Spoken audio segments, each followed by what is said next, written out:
ભાવનગર શહેર કોંગ્રેસ પ્રમુખની 2 દિવસ પહેલા થયેલી ધરપકડના વિરોધમાં આજે કોંગ્રેસ દ્વારા કલેક્ટર કચેરી ખાતે લોકશાહી બચાવોના નારા સાથે વિરોધ પ્રદર્શન કરવામાં આવ્યું હતું। કોંગ્રેસના આગેવાનોએ આક્ષેપ કર્યો છે કે પોલીસ અને સ્થાનિક પ્રશાસન સત્તાધારી ભાજપના ઇશારે કામ કરી રહ્યું છે। શહેર પ્રમુખે આક્ષેપો કર્યા હતા કે કોંગ્રેસના ઉમેદવારોને લાલચ આપી અથવા દબાણ કરી ફોર્મ પરત ખેંચવા માટે મજબૂર કરવામાં આવી રહ્યા છે। ચૂંટણી પંચને અનેકવાર લેખિત અને મૌખિક રજૂઆતો કરવા છતાં કોઈ કાર્યવાહી ન થતા કોંગ્રેસે રસ્તા પર ઉતરીને ન્યાયની માંગ કરી છે।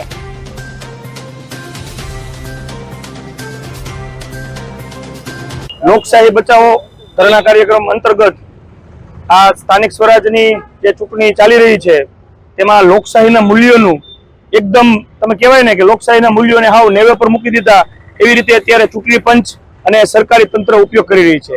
ભારતીય જનતા પાર્ટીના ઇશારે પોલીસ તંત્ર હોય કે પોલીસના અધિકારીઓ હોય કોંગ્રેસ પક્ષના ઉમેદવારોના ફોર્મ પાછા ખેંચાવા, એમને ધાક ધમકી આપી એવા અને ખોટી એફઆઈઆરો કરવી એવા અત્યારે બનાવો સમગ્ર ગુજરાત રાજ્યની અંદર બની રહ્યા છે।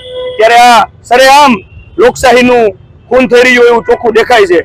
ચૂંટણી પંચને પણ વારંવાર લેખિત અને મૌખિક રજૂઆતો કરી છે છતાં કોઈ પગલાં લેવામાં આવતા નથી। એટલે અમારી એક જ માંગણી છે આ ધરણા દ્વારા કે આ ગુજરાતના દરેક મતદારોનો હક છે મતદાન કરવું અને દરેક નાગરિકનો પણ હક છે, તો આ હક છીનવાય નહીં એ માટે કોંગ્રેસ પક્ષ હંમેશા સજ્જ રહેશે અને અમારી આ લડત ચાલુ રહેશે।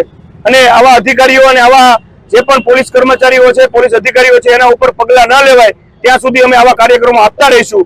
અને ભાજપનો ખેસ પહેરવાનું બાકી રહ્યું હોય એ કરતા ભાજપનો ખેસ પહેરીને સામે આવો ને એટલે ખ્યાલ આવે। એટલે ભાજપ અને કોંગ્રેસની લડાઈ છે, એમાં સરકારી તંત્રને વચ્ચે ન આવવાનું હોય, નિષ્પક્ષ રીતે ચૂંટણી થાય એ સૌની જવાબદારી છે।